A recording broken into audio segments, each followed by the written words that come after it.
নাগরদোলায় চড়বি? ছেলে বলে কি, আমি তো এক পায়ে খাড়া। খুশি হয়ে সাই জানাতেই উনি চলে গেলেন টিকিট কাটতে। প্রায় 2 মিনিটের মাথায় ফিরে এলেন উনি, হাতে 2টা টিকিট আর একটা কাঠের শোপিস। শোপিসটা আমার হাতে দিতেই দেখলাম খুব সুন্দর করে রোমান্টিক কাপল দাঁড়িয়ে আছে সেখানে।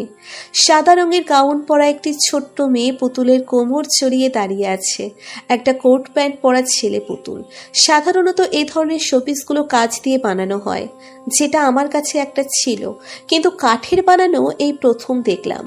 কি সুন্দর কারুকাজ বাংলাদেশের কারুশিল্পীদের, সেটা আপন মনে খুঁটিয়ে খুঁটিয়ে দেখছি। হঠাৎ উনি সামনে একটা খোপার কাঁটা বাড়িয়ে দিলেন।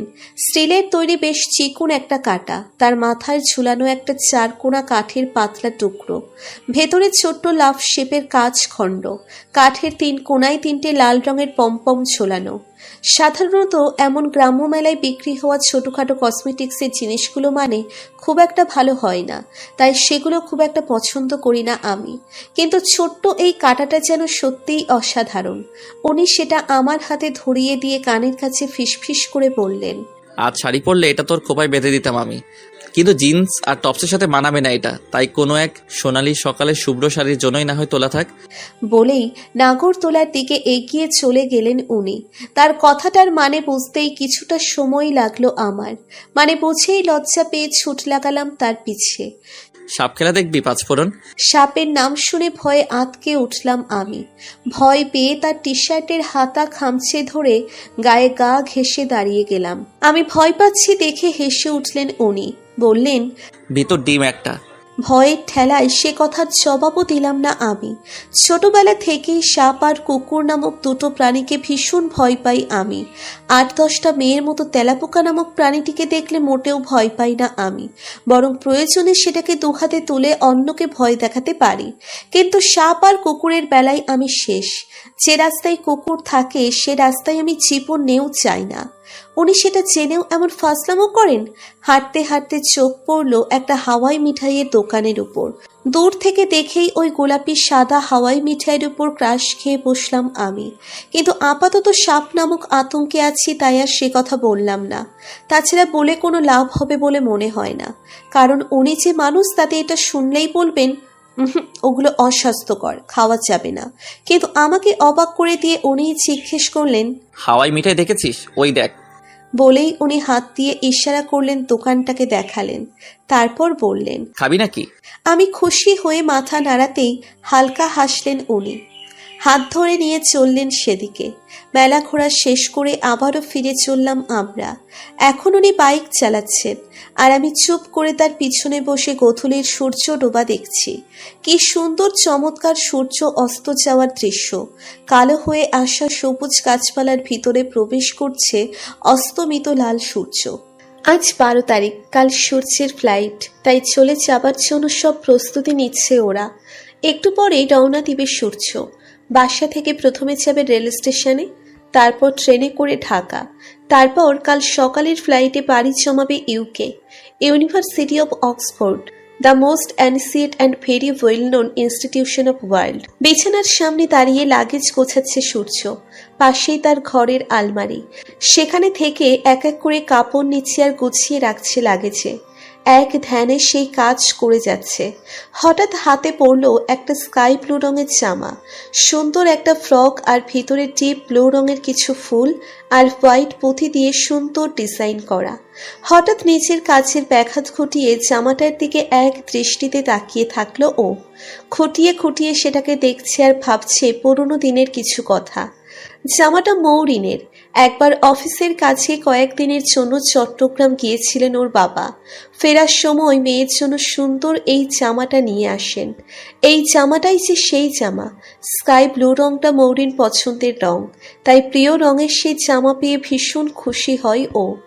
এত বেশি খুশি হয় যে রোজই ওই জামা পরে থাকে। গোসল করে ভেজা জামা ছাদে নেড়ে দিয়ে পাগলের মতো পায়চারি করতে থাকে। কখন সেটা শুকোবে আর ও সেটা পরবে। বাসায়, প্রাইভেটে, এমনকি কোথাও বেড়াতে গেলেও নাকি ওর ওই জামাটাই লাগবে। এটা ছাড়া আর অন্য কোনো জামাই পরবে না ও। কি অদ্ভুত কাণ্ড! এটা নিয়ে সূর্য সহ প্রায় সবাই বেশ বিরক্ত ছিল। তো একদিন জামাটা ধুয়ে ছাদে নেড়ে দিয়েছিল মৌরিন। সন্ধ্যা হয়ে যাবার পরও কোনো একটা কারণে সেদিন ছাদে কাপড় তুলতে আসেনি ও। সূর্য আবার নিয়ম করে প্রতিদিন বিকালে ছাদে ওঠে। সেদিন সন্ধে হবার পরও ছাদে জামাটা ঝুলতে দেখে অবাক হয় ও। প্রথমে ভেবেছিল সেটা পেরে নিয়ে যাবে মৌরির কাছে, কিন্তু পরে কি যেন ভেবে শয়তানি হাসি দেয় ও। এদিক ওদিক তাকিয়ে পাঁচিল টপকে চলে যায় ওই ছাদে।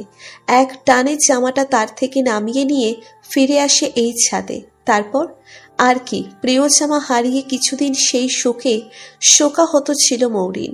ওর শোক দেখে ওই একই ডিজাইনের আরো বেশ কিছু জামা কিনে আনেন মাহবুব সাহেব, কিন্তু দুর্ভাগ্য জামাগুলো একটাও স্কাই ব্লু রঙের ছিল না। সব শপে কি আর একই ড্রেস থাকে? সেগুলো পেয়ে আগেরটার কথা না ভুললেও ওর শোক কিছুটা তো কমে। অবশ্য ছাদে জামাটা না পেয়ে সূর্যকেই প্রথম সন্দেহ করেছিল মৌরি, কেননা সূর্য দিনের অধিকাংশ সময় ওর ছেলে কোঠার ঘরে থাকে। নিচের রুমে ওকে তেমন পাওয়াই যায় না, তাই দৌড়ে যাই ওর কাছে। আপনি আমার জামা নিয়েছেন কেন? দিন বলছি, ফেরত দিন। মৌরির মুখে জামার কথা শুনে যেন আকাশ থেকে পড়ে সূর্য। অবাক হয়ে বলে, কিসের জামা? তোর জামা আমি নিতে যাব কেন আজব? ন্যাকামো করছেন? কি ভেবেছেন আমি কিছুই জানি না? আমি বেশ ভালো করেই জানি কে আমার জামা নিয়েছে। ভালোই ভালোই বলছি, ফেরত দিন ওটা। হঠাৎ তেতে ওঠে মৌরি। ওর কথা শুনে খানিকটা ভয় পেয়ে যায় সূর্য। ভাবে মৌরি কি কোনোভাবে টের পেয়ে গেছে, নাকি আন্দাজে ঢিল ছুটছে। তাই বলে, কি সব যাতা বলছিস? মাথা ঠিক আছে তোর? ওই ফালতু জামা নিয়ে আমি কি করব? আমি কি জামা পরি নাকি? সূর্যের অকাট্য চুক্তির কাছে কিছুটা দমে যায় মৌরি। মন খারাপ করে বলে, জামাটা তো আর পরার জন্য নেননি, নিয়েছেন নষ্ট করতে। আমি যেন ওটা আর না পরতে পারি। আরে ওই জামাটা নিয়ে তুই কেন আমার পেছনে পড়েছিস বলতো? তার চেয়ে ওই চোরকে গিয়ে জিজ্ঞেস কর তোর জামা কোথায়, সেই তোকে সেটা ফিরিয়ে দেবে। আর হ্যাঁ, চোরটাকে পেলে আমার পক্ষ থেকে থ্যাঙ্কস দিয়ে দিস। তোর জামা চুরি হওয়াতে খুব খুশি হয়েছি আমি। একদিন ওনাকে ট্রিট দিব। ওর এমন ব্যঙ্গাত্মক কথাবার্তা শুনে প্রত্যুত্তরে কি আর বলবেও। রাগে দুঃখে হন হনিয়ে হেঁটে স্থান ত্যাগ করে মৌরি। সূর্য হলো তোমার, ট্রেনের তো প্রায় সময় হয়ে এলো। নিচ থেকে বাবার ডাকে ধ্যান ভাঙে সূর্যের। মুচকি হেসে জামাটা লাগেজে ঢুকিয়ে আলমারিটা বন্ধ করে দেয় ও। প্রেয়সীকে সাথে না নিয়ে গেলে কি হবে, তার সঙ্গ তো সাথে নিয়ে যাচ্ছে। লাগেজের চেন লাগিয়ে চিল্লিয়ে বলে, আসছি আব্বু। ঘর থেকে বের হতেই নজরে এলো ওর মা রুতবা, মৌরি, মৌরির মা আর ফারদিন দাঁড়িয়ে আছে ড্রয়িং রুমে। ও চলে যাচ্ছে দেখে তো মিসেস অন্তরা কেঁদেই সারা। ছেলে তার বড় হয়ে গেল, বিদেশে যাচ্ছে পড়ালেখার জন্য। এটা যেমন আনন্দের তেমনি কষ্টের। রুতবা প্রায় অনেকক্ষণ চুপ করেছিল, কিন্তু শেষ মুহূর্তে এসে ও কেঁদে ফেলল। ভাইকে জড়িয়ে ধরে সে কি কান্না! এদের কান্নাকাটি দেখে মৌরিনের দিকে তাকালো সূর্য। দেখলো ও কেমন নিশ্চুপ হয়ে দাঁড়িয়ে আছে, মুখে কোনো বিশেষ ভাবাবেগ নেই। সূর্য আর দাঁড়ালো না। বাবার তারা দেখে সবার সাথে কথা বলেই চলে গেল। ও চলে যেতেই নিচের বাসার দিকে রওনা হলো মৌরিন। দৌড়ে গিয়ে একেবারে ছাদে উঠে গেল। ছাদ থেকে দেখতে লাগলো সূর্যকে। সূর্য এতক্ষণে গলির মোড়ে চলে গেছে, এখন ওকে অস্পষ্টভাবে দেখা যাচ্ছে। সেটা দেখে আপন মনেই একটা কথা বলল মৌরি, যেতে দিব নাহি হাই, তবু যেতে দিতে হয়। ভালো থেকো। আজ এ চিঠির কোনো সম্বোধন লিখলাম না। সম্বোধন না লিখলে কি হবে? এর প্রাপক তো জানে চিঠিটা কার জন্যে। আসলে আজ তোকে পাঁচফোড়ন বলবো না মৌপাখি বলবো তা ঠিক ভেবে পাচ্ছি না। তবে এটা পাঁচফোড়নের জন্যই লেখা। আজ থেকে সে একা হয়ে যাবে, কারণ তার ঝগড়ার চিরসাথী সূর্য নামক উজবুকটা আজ তাকে ছেড়ে চলে যাবে। তার নিত্যদিনের ঝগড়া, ঘুরতে যাওয়ার আবদার, বাড়িতে গিয়ে মারামারি, পড়ালেখা নিয়ে খোঁচাখুচি আর সে করবে না। আচ্ছা, তখন কেমন থাকবে আমার পাঁচফোড়ন? সে কি খুশি হবে, নাকি অতি পরিচিত কিছু হারিয়ে গেছে বলে কষ্ট পাবে? সারাক্ষণ কি যেন হারিয়েছে ভেবে সেটা খুঁজে পাবার ব্যর্থ চেষ্টা করবে। জানি সে আমায় খুঁজবে আর খুঁজবে বলে সে এই চিঠিটা পাবে। এটা যখন তার হাতে, তখন আমি তার থেকে দূরে, বহু দূরে। তার পাশে থাকবো না অনেকটা সময়। দীর্ঘ এই সময়টা কি সে আমার প্রতীক্ষায় থাকবে? আমি নেই বলে সে যদি ভাবে যা খুশি তাই করবে, সে তো ভুল। কারণ আমি যেখানেই যাই না কেন, যেভাবে থাকি না কেন, আমার হৃদয় তার সাথে। আমার দুচোখ শুধু তার পানে চেয়ে থাকে। সে যা করবে, যা ভাববে, সব আমি বুঝতে পারবো, কেননা সে শুধু আমারই, শুধুই আমার ব্যক্তিগত সম্পত্তি। ইতি। শুরুটা সম্বোধনহীন হলে শেষটাও তাই হতে হয়। চিঠিটা পড়ে একটা প্রশান্তির নিঃশ্বাস ফেলল মৌরি। তারপর সেটাকে বুকের সাথে লাগিয়ে ধরে কিছুক্ষণের জন্য চোখ বুঝল। সাথে সাথেই গড়িয়ে পড়ল নেত্রকোনায় জমে থাকা এক ফোঁটা জল। আজ 3 দিন হলো সূর্য চলে গেছে। 3 দিনে একবারও ওর সাথে কথা হয়নি মৌরিনের। নিজেকে কেমন যেন পাগল পাগল লাগছিল ওর। কিছুটা স্বস্তির জন্য তাই এসেছিল সূর্যের বাড়িতে। ওর ঘরের প্রতিটি জিনিস ছুঁয়ে দিচ্ছিল আপন মনে। সূর্য নেই তো কি হয়েছে, এই ঘরে তো ওর ছোঁয়া মিশে আছে, তাই না? তাতেই ওর স্টাডি টেবিলের ওপর এই চিঠিটা পাই ও। সূর্য ঠিক জানতো মৌরিন অবশ্যই ওর ঘরে আসবে, আর তাই ওর জন্য চিঠিটা রেখে গেছে ও। দিন যায়, মাস যায়, বর্ষ পঞ্জিকাটা ঘুরতে ঘুরতে প্রায় 1 বছর পেরিয়ে গেল। মৌরিনের এসএসসি পরীক্ষা শেষ হয়ে গেছে, কদিন পর রেজাল্ট। অনেকটাই বড় হয়ে গেছে ও। এখন কলেজে ভর্তি হতে হবে, তো বড় হতে হবে না? প্রথম প্রথম সূর্যের জন্য খারাপ লাগলেও এখন আর খারাপ লাগে না ওর। অভ্যস্ত হয়ে গেছে সব। বেশি মন খারাপ হলে কল দেয় ওকে, কথা হয়, ভিডিও কলে দেখাও হয়। এভাবেই চলছে সব। ল্যাপটপে সূর্য ভাইয়ার সাথে ভিডিও কলে কথা বলছিলাম আমি। আগামী 1 মাস তার পরীক্ষা চলবে, তাই আর কথা হবে না আমাদের, সেটাই জানিয়ে দিলেন। এরই মাঝে ফাইজা বুঝে কখন এসে ঘরের দরজায় দাঁড়িয়েছে সেটা টেরই পায়নি। সূর্য ভাইয়াও হয়তো দেখতেই পাননি, নইলে বলতো অবশ্যই। কথা বলা শেষ করে কল কেটেছি, ওই মুহূর্তে পেছন থেকে কে যেন বলে উঠল, কার সাথে কথা বলছিলি রে? কণ্ঠ শুনে পিছনে তাকিয়ে দেখি ফাইজা আপু দাঁড়িয়ে আছে। সন্দেহে তার ভ্রুজোড়া কুচকানো। সন্দেহ করারই কথা, সূর্য ভাইয়ার সাথে আমার কিসের এত কথা, ব্যাপারটা তো আর জানে না ও। আমি নিজের কণ্ঠ স্বাভাবিক রেখেই বললাম, কার সাথে আবার? মানুষের সাথে। তোর এই মানুষটা কি মনের মানুষ নাকি? বলেই ভ্রু নাচিয়ে দুষ্টু হাসি দিল। ফাইজা আপু তার ফাজলামো দেখে কপট রাগ দেখিয়ে বললাম, কারোর সাথে কথা বললেই বুঝি তোমাকে উল্টোপাল্টা কিছু একটা ভাবতে হবে? এমনি মনে হয় মানুষের সাথে কথা বলা যায় না? হয়েছে হয়েছে, আপনাকে আর এক্সপ্লেনেশন করতে হবে না। তাড়াতাড়ি রেডি হয়ে চলুন আমাদের সাথে। কোথায় যাব তোমাদের সাথে? আর তোমরা মানে কে কে? আমরা মানে হলো তুই, আমি, আম্মু আর চাচিমণি। আমরা 4 জনে আজ শপিং এ যাব। চল চল, রেডি হয়ে নে। সত্যি? আপুর কথা শুনে আনন্দে লাফিয়ে উঠলাম আমি। তাই দেখে আপু মিষ্টি করে হেসে বলল, হ্যাঁ সত্যি, তাড়াতাড়ি আয় তো। বলতে বলতেই ঘর ছেড়ে বেরিয়ে গেল আপু। আর আমিও লাফাতে লাফাতে ওয়াশরুমে গেলাম ফ্রেশ হতে। ফ্রেশ হয়ে এসে রেডি হয়ে দৌড় লাগালাম মায়ের ঘরে। টানা 2-3 ঘন্টা ঘোরাঘুরির পর আজকের মতো কেনাকাটার সমাপ্তি ঘোষণা করলেন আমার মাতা এবং বড় মাতা। বর্তমানে আমরা 4 জন মার্কেটের নিচে দাঁড়িয়ে আছি। দুপুর 2টো বাজে। সূর্যের প্রচণ্ড উত্তাপে সিদ্ধ হবার মতন অবস্থা। চারিদিকে রোদ খা খা করছে। গা ঘেমে জামাকাপড় গায়ের সাথে লেপ্টে আছে। বিচ্ছিরি গন্ধ বের হচ্ছে গা থেকে। প্রায় 1 ঘন্টা ধরে এভাবে দাঁড়িয়ে আছি আমরা। তবুও কোনো রিক্সা বা অটোর দেখা নেই। কথাই বলে না, কাজের সময় কিচ্ছু পাওয়া যায় না, ঠিক সেই অবস্থা হয়েছে আমাদের। হঠাৎ একটা রিক্সার দেখা পেলাম, কিন্তু সে মহাশয় যেতে রাজি না। দুপুরের কড়া গরমে এখন তাদের বিশ্রামের সময়, কোনোভাবেই যাবেন না তিনি। অনেক বলে কয়ে ডাবল ভাড়া দিয়ে রাজি করালাম তাকে। বড়মা আর ফাইজা আপু দুজনেরই মাইগ্রেনের সমস্যা আছে, তাই তাদের আগে পাঠিয়ে দিয়ে আমরা মা মেয়ে দাঁড়িয়ে থাকলাম সেখানে। এবার ভাগ্য বোধহয় সুপ্রসন্ন। খুব দ্রুতই আরেকজন রিক্সাওয়ালার দেখা মিলল, কিন্তু তিনি ভাড়া চেয়ে বসলেন অনেক বেশি, দ্বিগুণের চেয়েও বেশি। যাই হোক, গরমে ভাজা ভাজা অবস্থা দেখে মাও আর কথা বাড়ালেন না। দুজনে উঠে বসলাম রিক্সায়। উনি রিক্সা চালাচ্ছেন তার মতো করে, ট্রাফিক রুলস টুলস কিচ্ছু মানছেন না। একটু আগে রিক্সার হুড তোলা নিয়ে 1 দফা অহেতুক ঝগড়া করলেন লোকটা।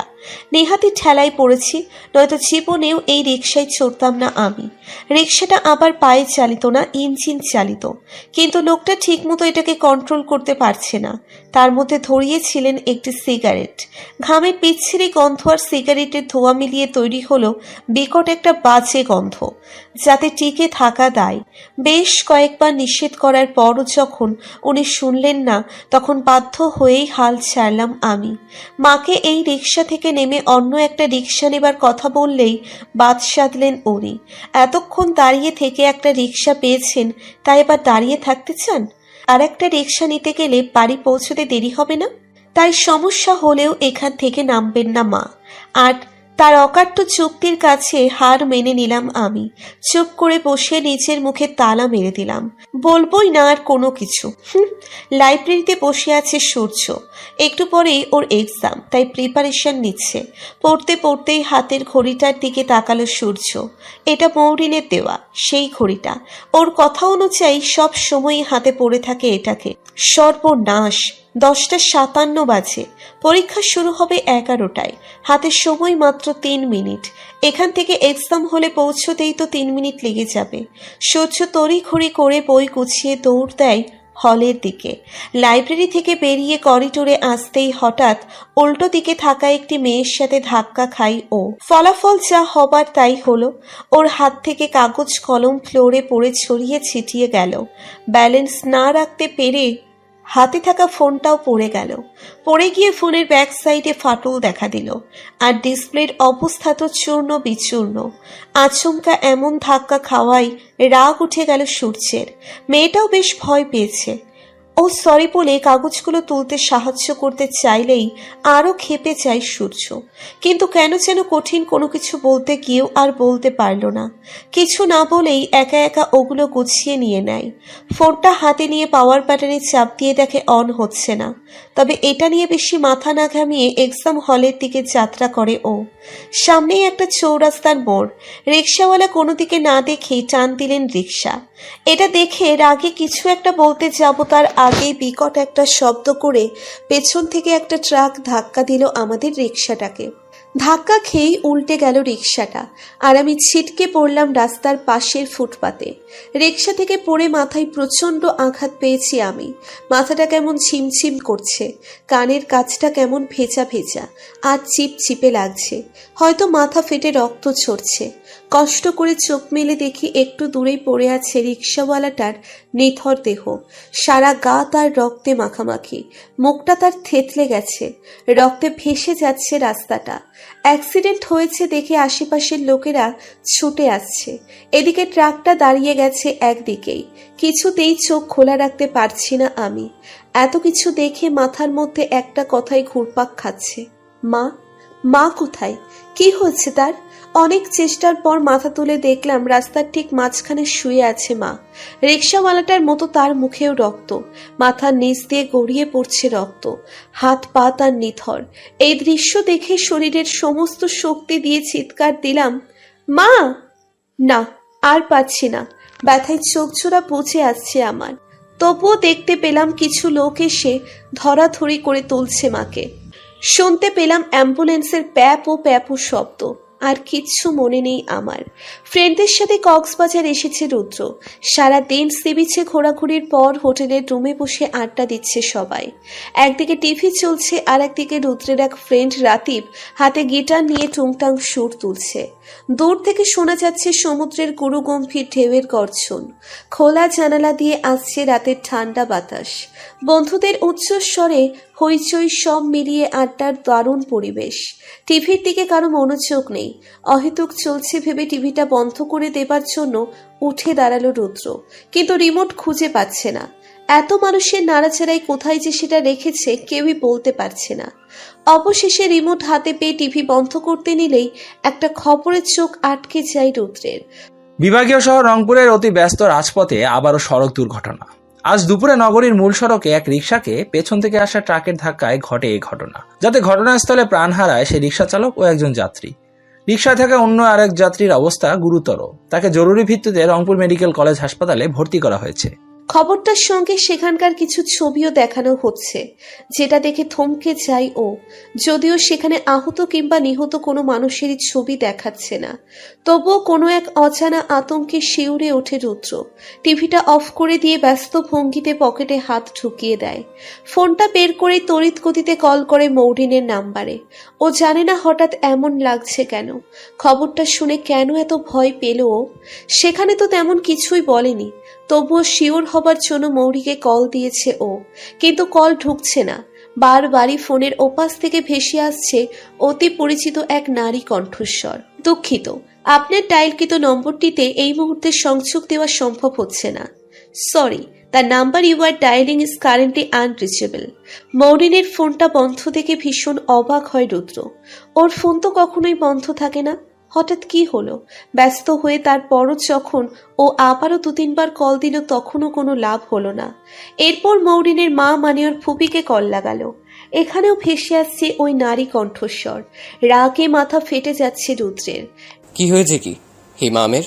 দরকারের সময় কাউকে পাওয়া যায় না। রাগ হয়ে ফোনটাকে বেডে ছুঁড়ে মারে। বেডে বসেছিল ফাহিমার অরণ্য। ফোন ছটকা দিতে দেখে অবাক হয় ওরা। ফাহিম মজা করে বলে, কি মামা, ক্ষিপছো কেন? গার্লফ্রেন্ড কল ধরে না নাকি? কথাটা শুনে ওর দিকে অগ্নি দৃষ্টি নিক্ষেপ করে ওয়াশরুমে চলে যায় রুদ্র। ও চলে যেতেই ফ্রেন্ডসরা ওকে একে অপরকে বোকা বোকা ফেস করে তাকায়। কেউই বুঝলো না কি হয়েছে। তারপর কিছুক্ষণ সেভাবেই দেখে বেশ জোরে হেসে দেয় সবাই। হাসপাতালের পরিবেশটা কেমন গুমোট। চারিদিকে মেডিসিনের উৎকট গন্ধ ভেসে বেড়াচ্ছে। ওটি রুমের লাইট এখনো জ্বলছে, মানে অপারেশন চলছে। কিছুক্ষণ পর পর ও রুম থেকে বেরিয়ে আসছেন কিছু সাদা পোশাকধারী নার্স, হাতে তাদের বিভিন্ন মেডিসিন সরঞ্জাম। করিডোরে ব্যস্তভাবে পায়চারি করছেন মাহির সাহেব। ওটির দরজার পাশে রাখা বেঞ্চটাতে চুপচাপ বসে আছেন মাহবুব সাহেব। মুখ তার থমথমে, কোনো কথা নেই, একদম নীরব।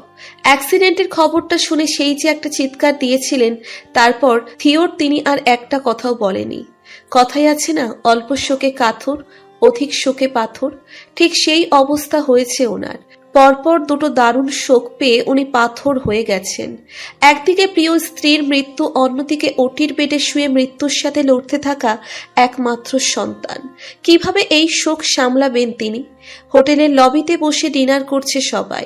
একটা বড় টেবিল দখল করে বসেছে। 4 জন বন্ধু সমুদ্র দেখতে এসে সামুদ্রিক ডিশই খাচ্ছে ওরা। খাওয়ার ফাঁকে ফাঁকে টুকটাক গল্পও চলছে। হঠাৎই প্রচন্ড শব্দে রুদ্রের ফোনটা বেজে উঠল। ও বন্ধুদের উদ্দেশ্যে চুপ করতেই বিক্রি বাহাতে ফোনটা তুলল। রিসিভ করে কানে ধরেই, হ্যাঁ মা বলো। বলতে বলতে চেয়ার ছেড়ে উঠে দাঁড়ালো। খাওয়া শেষ, তাই ফোনটা কাঁধ আর কানের মাঝখানে চেপে ধরে টেবিল থেকে টিস্যু তুলে নিল। হাত মুছতে মুছতেই মা কি বলছে তাই শুনছে আর পাইচারি করছে। কিন্তু ওপাশ থেকে ওর মায়ের বোকা কিছু কথা কানে আসতেই থমকে যায় ও। চলমান পা দুটো থেমে গেছে। টিস্যুতে মুছতে থাকা হাত দুটো অনড়। নিজের কানকেই যেন বিশ্বাস করতে পারছে না ও। কিছুক্ষণ চুপ করে দাঁড়িয়ে থেকে নিজেকে কোনো মতে সামলে নিয়ে বলল, রাখছি। বলেই ফোনটা কেটে দিল ও। স্ক্রিনের দিকে এক পলক তাকিয়ে ফোনটা পকেটে রেখেই থমথমে মুখে হাজির হলো বন্ধুদের সামনে। আমি বাড়ি চলে যাচ্ছি দোস্ত, তোরা থাক। আচমকা রুদ্রের মুখে এমন কথা শুনে প্রচন্ড অবাক হয়ে যায় সবাই। রুদ্রের প্ল্যানিং এই এতদূর বেড়াতে এসেছে ওরা। ইচ্ছে ছিল 5-6 দিন থাকা, কিন্তু দ্বিতীয় দিনেই ওর মুখে এমন কথা শুনলে অবাক হবে যে কেউ। ওর মুখের দিকে তাকিয়ে ও ফাজলামো করছে কিনা সেটা বোঝার চেষ্টা করলো বাকি 3 জন, কিন্তু না। রুদ্রের মুখভঙ্গি বেশ সিরিয়াস, ফাজলামোর চিহ্ন অব্দি নেই। রাতিব বেশ অবাক কণ্ঠে বলল, চলে যাবি মানে? ফাজলামো করছিস নাকি? সেই তোর ইচ্ছেতে এতদূর এলাম কয়েকদিন ঘোরার জন্য, সেখানে একদিন না থেকেই বলছিস বাড়ি যাবি? রাতিবের কথায় সাই দেয় অরণ্য। আই এম সিরিয়াস, বাড়ি যেতে হবে আমায়। মা কল দিয়েছিল। আন্টি কল দিয়েছিল? কি বললো উনি? কিছু হয়েছে নাকি? ফাহিমের কথা শুনে জিজ্ঞাসু দৃষ্টিতে সবাই তাকিয়ে থাকে ওর দিকে। রুদ্র মাথা নিচু করে বেশ নিচু স্বরে বলে, ফুপিমনি আর নেই, অ্যাক্সিডেন্ট করেছে। মরিফুল খুব অসুস্থ, আমাকে যেতে হবে, আমি আসছি। বলেই আর এক মুহূর্তে অপেক্ষা না করেই সিঁড়ির দিকে ছুটে যায় রুদ্র। ও চলে যেতেই অবাক হয় ওরা। ওর চলে যেতে চাওয়ার মানেটা এখন পরিষ্কার। ওর ফুপি মারা গেছে, সেখানে যাওয়া উচিত ওর। আর মৌরিফুল নামটা শুনেই বুঝতে পেরেছে এটা কার নাম। রুদ্রের অপ্রকাশিত ভালোবাসা। তার অ্যাক্সিডেন্টের খবর শুনে কিছুতেই এখানে আটকে রাখা যাবে না ওকে। যে করেই হোক ফিরে ও যাবেই। আইসিইউতে রাখা হয়েছে মৌরিনকে। মাথায় প্রচুর চোট পেয়েছে আর ব্লাড লসও হয়েছে বেশ খানিকটা। তাই অপারেশনের পর নিবিড় পরিচর্যার জন্য রাখা হয়েছে আইসিইউতে। মিসেস রিনির দাফন হয়ে গেছে। তাকে কবর দেওয়া হয়েছে কবরস্থানে। সেটাই তার ইচ্ছে ছিল। পারিবারিক কোনো কবরস্থানে না থাকারই ইচ্ছে ছিল। তাই শেষ ইচ্ছে পূরণে এটাই করেছেন মাহবুব সাহেব। আইসিইউ এর দরজার সামনে দাঁড়িয়ে আছেন মাহবুব সাহেব। কাছের দরজার ফাঁক দিয়ে অপলক দৃষ্টিতে তাকিয়ে আছেন বেডে শুয়ে থাকা মৌরিনকে। গায়ে হসপিটালের নীল পোশাক, সারা মাথায় ব্যান্ডেজ, মুখে অক্সিজেন মাস্ক, গায়ে হাত পায়ে কোথাও কোথাও ব্যান্ডেজ। বাম হাতে লাগিয়ে রেখেছে ক্যানেলা, যার পাইপ দিয়ে শরীরে প্রবেশ করছে মাথার কাছে দাঁড়িয়ে থাকা স্ট্যান্ডে চলতে থাকা স্যালাইন। কিছুক্ষণ সেদিকে তাকিয়ে থেকে দরজা থেকে সরে দাঁড়ালেন তিনি। রুমাল দিয়ে ঝাপসা হয়ে আসা চোখ দুটো মুছে ফিরে চলে যেতে লাগলেন বাড়ির দিকে। মাথায় প্রচন্ড আঘাতের কারণে মৌরির বাঁচার চান্স 38%। ডক্টর বলেছেন 48 ঘন্টার মধ্যে ওর জ্ঞান ফিরে না হলে চিরকালের জন্য বোধশক্তিহীন হয়ে যাবে ও। কোমায় চলে গেলে কখনোই আর ওকে সুস্থ করা যাবে না। জ্ঞান ফিরে এলেও জীবনের ঝুঁকি রয়েই যাবে ওর। ক্যাম্পাসের মাঝখানে হাঁটাহাঁটি করছিল সূর্য। হঠাৎ পেছন থেকে কেউ একজন ইংরেজিতে বলে উঠল, এক্সকিউজ মি। ডাক শুনে থেমে যেতেই পেছন থেকে দৌড়ে এলো মেয়েটা। সূর্য তাকিয়ে দেখে সেদিনের সেই মেয়েটা। ও এসে আমি দুঃখিত, আসলে সেদিন আমি একটু তাড়াহুড়োয় ছিলাম, তাই আপনাকে দেখতে পাইনি, আর এই কারণেই ধাক্কাটা লেগেছিল। আমি আসলেই দুঃখিত। ঠিক আছে, আমি কিছু মনে করিনি। আসলে সেদিন আমার একটা পরীক্ষা ছিল এবং আমি দেরি করে ফেলেছিলাম, তাই ধাক্কাটা লাগাই রেগে গিয়েছিলাম। আমিও দুঃখিত। সূর্যের ব্যবহারে মুগ্ধ হলো মেয়েটা। মৃদু হেসে পরিচিত হয়ে নিল ওর সাথে। মেয়েটার নাম জেসিকা ক্যাথরিন। সূর্যের ব্যাচেরি বাট ডিপার্টমেন্ট আলাদা। ও ইংলিশ লিটারেচারে পড়ছে। টুকটাক কথা বলতে বলতে ক্যান্টিনের দিকে এগোলো ওরা। হসপিটাল থেকে মাত্রই ফিরলেন মাহির সাহেব। উনি লাঞ্চ করে খাবার নিয়ে যাবেন মাহবুব সাহেবের জন্য। অনেক বলে কয়েও হসপিটাল থেকে বাড়ি আনতে পারেননি ওনাকে। গত দুদিনের অনেক চেষ্টার পর আজ সকালবেলা তাকে বাড়িতে এনেছিলেন। আজকের মতো আর কোনোভাবেই তাকে বাড়ি আনা সম্ভব না। সূর্যের সাথে কি তোমার কথা হয়েছিল? মাহির সাহেব খেতে খেতেই প্রশ্ন করলেন। মিসেস অন্তরা গ্লাসে পানি ঢালতে ঢালতে বললেন, হ্যাঁ হয়েছিল। ওর নাকি পরীক্ষা শুরু হয়েছিল, তাই কথা বলার সুযোগ পায় না। ও কি জানে মৌরিনের অ্যাক্সিডেন্টের ব্যাপারটা? না বলার সাহস পাইনি। এটা শুনে যে ও কি করবে আল্লাহই জানে। শুনলে নিশ্চয়ই সব ছেড়ে ছুটে আসতো। যে দৌড়। ভালোই করেছো, ওর পরীক্ষাটা শেষ হোক, ততদিনে মৌরিনও সুস্থ হয়ে যাবে, তখনই না হয় সব বলা যাবে। ঠিকই বলেছো। আসলে সূর্য মৌরির প্রেমের খবরটা মৌরিনের বাবা মা কেউ না জানলেও মাহির অন্তরা জানেন। যদিও জানার কথা ছিল না, তবুও বলে না, মায়ের চোখকে ফাঁকি দেওয়া যায় না। একজন মায়ের চোখ মানে একজন গোয়েন্দাও ফেল। সূর্যের রেখে যাওয়া চিঠিটা মৌরিনের আগে উনিই দেখেছেন, আর সেটা দেখেই বুঝতে পেরেছেন যে ওদের মাঝে কিছু একটা আছে। আর ওদের চলাফেরা, ব্যবহার আর মৌরিনের প্রতি সূর্যের কেয়ারিং দেখেই শিওর হয়েছেন। যাই হোক, এটাতে তারা কোনোভাবে কষ্ট পাননি বা মন খারাপও করেননি। শত হলেও নিজেদের প্রেমের বিয়ে। তবে তারা এটা ভেবে বেশ খুশি যে ছেলে লাভ স্টোরিতে ভিলেন সাজতে হয়নি তাদের। কেমন আছো তুমি? এখানে একা থাকতে কষ্ট হচ্ছে খুব? আমার হচ্ছে, কিন্তু কি করবো বলো, নিয়তির লেখনী যেটা। আল্লাহ হয়তো চাননি আমরা একসাথে থাকি, তাই দুঃখ হলেও সেটাই মেনে নিয়েছি। কিন্তু জানো, আমাদের আদরের মেয়ে, আমার কলিজার টুকরা মরিনের কি অবস্থা? গত দুদিন ধরে হসপিটালের বেডে পড়ে আছে মেয়েটা। এখন মেয়েটার জ্ঞান ফিরেনি। জানো, আইসিইউ রুমে ওকে দেখে কষ্টে বুক ফেটে যাচ্ছিল আমার। অসুস্থ হলে কখনই হসপিটালে যেতে চাইতো না ও। মেডিসিনের গন্ধ নাকি ওর বিশ্রী লাগে। আর এখন সেই মেয়ে অ্যাক্সিডেন্ট করে হসপিটালে পড়ে আছে। ডক্টর বলেছে 48 ঘন্টার মধ্যে জ্ঞান না ফিরলে চিরকালের জন্য কোমায় চলে যাবে ও। আচ্ছা, ও চলে গেলে আমি কি নিয়ে বাঁচবো বলো তো? তুমিও আমার ছেড়ে চলে গেলে, আর শেষ পর্যন্ত ও যদি না থাকে, আমি তবে কি নিয়ে বাঁচবো? বলতে বলতেই কবরে ঘের দেওয়া বাঁশের বেড়া ধরে মাটিতে বসে পড়লেন মাহবুব সাহেব। আবেগ আপ্লুত হয়ে কাঁদতে লাগলেন চিৎকার করে। লোকে বলে পুরুষ মানুষের নাকি কাঁদতে নেই, তাদের কোনো কষ্ট থাকতে নেই। কষ্ট পেয়ে কাঁদা তো নারীদের কাজ, পুরুষদের কি তাই মানায়? তাই শত কষ্টেও বুকে পাথর চেপে বসে থাকতে হয় তাদের। কিন্তু মাহবুব সাহেব আর পারলেন না। সমাজের বেঁধে দেওয়া সেই নিয়ম ভেঙে দিলেন তিনি। তার গগন বিদারী চিৎকারে আকাশ বাতাসও আজ সাক্ষী হচ্ছে। হঠাৎই ঘন মেঘে চেয়ে গেল আকাশ। শো শো শব্দে প্রবাহিত হতে থাকলো ঝোড়ো হাওয়া। মেঘেদের গরুম গরুম আওয়াজ নিয়ে মুহূর্তেই শুরু হলো ঝুম বৃষ্টি। মাহবুব সাহেব তবুও উঠলেন না। মাটিতে হাঁটু গেড়ে থেকে আকাশের দিকে তাকিয়ে চিৎকার দিয়ে বলতে লাগলেন, হে আল্লাহ, তুমি কি শুনতে পাচ্ছ আমার ডাক? তোমার এক অবুঝ বান্দা ডাকছে তোমায়। তোমার সৃষ্টি এই বিশাল দুনিয়া, আজ আমি বড্ড একা।